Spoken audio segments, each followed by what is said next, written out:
Hi, my name is Kelly Bistidu and I work for the Elk River NRCS office. And my name is Miranda Wagner and I work for the Sherburne Soil and Water Conservation District, and today we're going to talk to you about the Rainfall Simulator. So this is a simulator of rain to show runoff and infiltration in our different types of covers that we have. Today we're going to look at 5 different covers. This is a native prairie cover. This is a typical turf cover.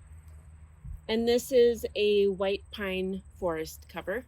This is a conventional tillage with 50% residue cover, and this is a bare soil cover. Before we turn on the rain and the rainfall simulator, I wanted to talk a little bit about the mechanics of the simulator itself. First, each of our covers are in this 2.5-inch pan that is filled with small holes on the bottom and larger holes on the top. This is going to help us show you what infiltration looks like. Infiltration, again, is the movement of water through the soil profile. And then you can see that we have all of these buckets in the front. This is going to show what the water looks like as it's coming off of the 5 different covers. And you can make some of your own judgments of what you think this is going to look like as the rainfall simulator is running. And then underneath, we have 5 of these buckets underneath each of these covers. This is where we're going to collect water that's infiltrating through the soil profile.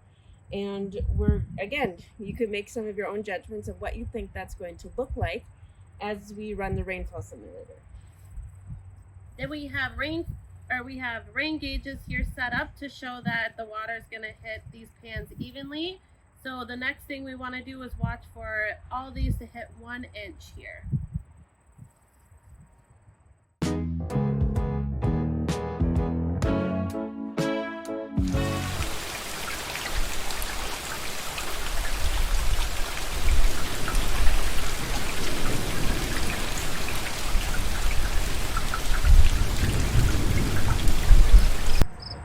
I put the first inch of rain on each of our 5 pans. Kelly's showing you we have 1 inch, and we have 1 inch on this side as well. And as you can see at the bottom, again, this is what is running off of our covers. And then underneath is what is infiltrating through the soil. So I'll just highlight 2 of these. So this is what is coming out underneath our prairie soil. It is fairly clean, and most of the water is coming out the bottom of our prairie soil instead of over the top of our prairie soil. And now if we go over to our conventionally tilled soil, Kelly, if you want to grab, we have very little water that infiltrated through our soil, and most of it ran off the top of the soil. And you can see that by the dirty water. And then if we zoom in, you can actually see there's little bits of vegetation floating in the top. So what we're going to do is empty these, and we're going to run it again, because now our fields are at field capacity, and we want to show more of what happens when we've just had a rain and then we have another inch of rain.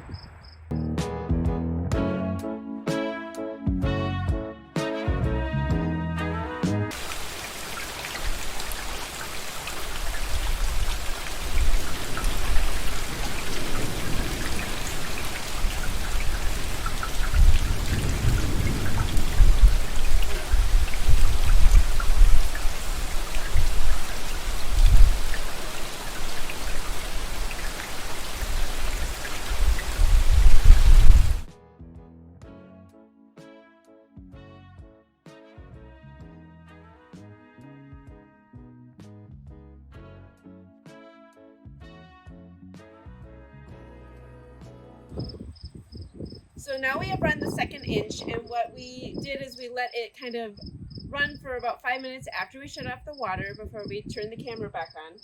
And we brought all of these down. So again, these are the front buckets that are showing what has come off the soil surface. So this is our runoff, our sheet and our rill erosion. This is our prairie. As you can see, it's a relatively small amount, relatively clear. Same with our turf.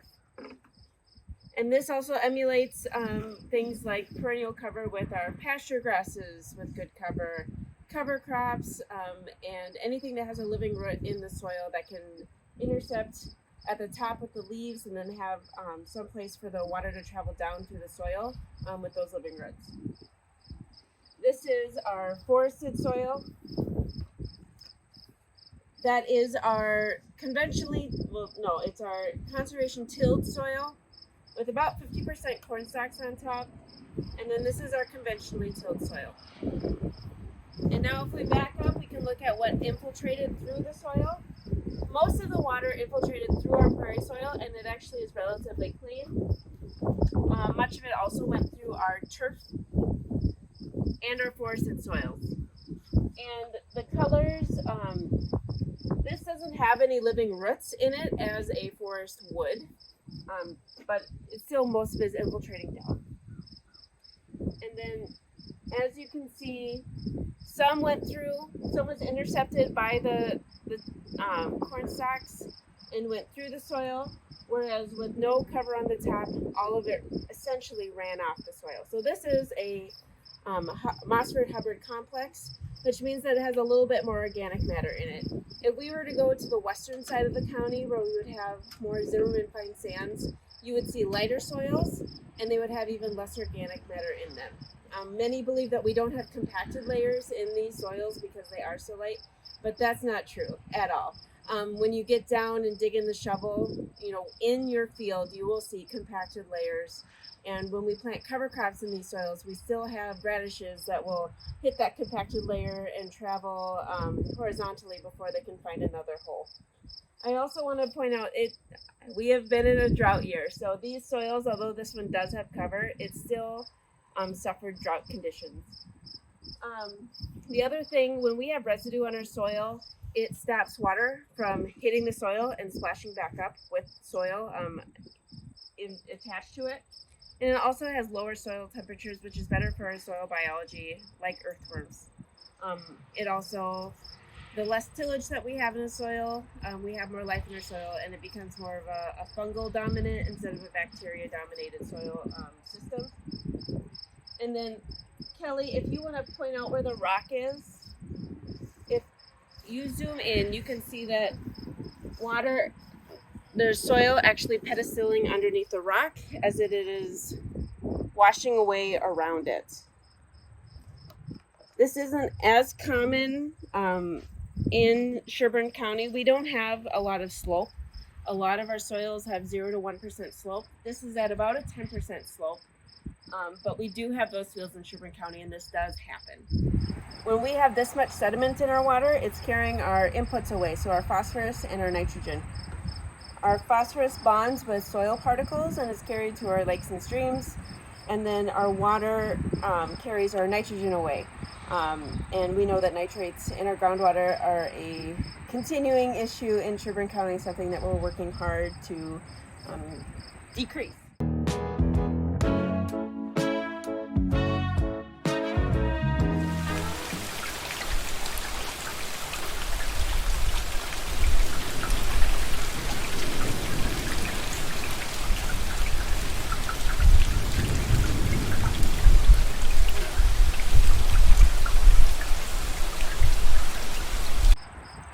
Now we have put on 3 inches of water, and you can see below we have a relationship where we have more infiltrating on this side as we go down and more running off on that side, and then it goes to almost nothing underneath our prairie and our sod. Again, this water is relatively clean. We're putting on well water, so doesn't have a lot of sediment in it. We have a little bit more sediment in our turf, and then a little bit more underneath our forested. If we had living roots, trees, or understory living underneath there, we would have a little bit cleaner just because we had something using that water and slowing it down. And then on this side, under our 50% cover, and then we have our no cover. I'm going to talk about what NRCS can help our local producers with for financial assistance.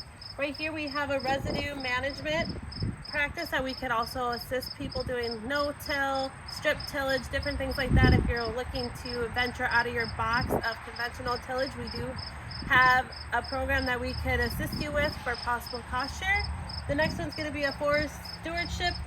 And then the next one's a prescribed grazing, critical area, and then conservation cover. Those are kind of a variety of what we can offer here at our local NRCS office. And as SWCDs, we work closely with NRCS to work with our operators together, and we offer the same technical assistance and different financial opportunities that we get through Clean Water Funds and Massage Sam's, other grants like that. And we have people on our staff that can help in all of these different landscapes, our urban, our prairie, our forest, and this is a lot of what we do is trying to improve the landscape for soil and water quality. My name is Kelly, and I just want to say if you have any questions or interested in exploring some of these different options that we have back here, please call me at the local NRCS office in Elk River. And again, my name is Miranda, and I'm with the Soil and Water Conservation District. And if you have any questions, you can contact us, or if you want to see anything in the field, we can always set up a visit and we can go out and see some conservation on the ground.